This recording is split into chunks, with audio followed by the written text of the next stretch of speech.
کہ یہ آج کی گھڑی ہوئی بدعت ہے. آج میں آپ کو یہ واضح کرنا چاہ رہا ہوں کہ یہ آج کی کوئی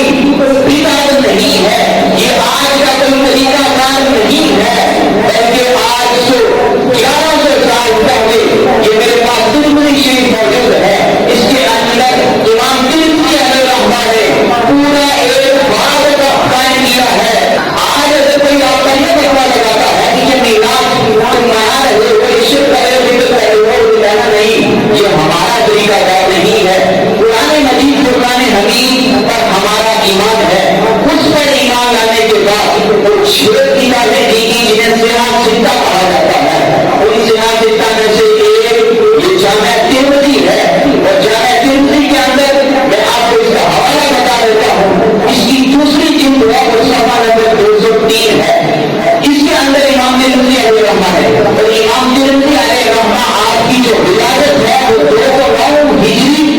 اور 21 کا اگر اعتبار کیا جائے, اور آج 225 ہجری کی ہے, اور اس وقت جب آپ کی پیدائش ہوئی 824 عیسوی کا. یہ آپ کو بتا رہا ہوں, جو لوگ آپ پر یہ اعتراض کریں گے کہ میراث آج کی قریبی اصطلاح ہے, ان کو بتانا ہے کہ آج کی بات نہیں ہے, جو بلکہ محدثین کا طریقہ ہے جنہوں نے ان حدیثوں کو لکھا ہے, جو حضور جانے کائنات صلی اللہ علیہ وسلم آپ کا اپنا سب کچھ قربان کر دی. آج مجھے اس طرح کی کوئی ایک حدیث کی کتاب لکھ کر دکھا دے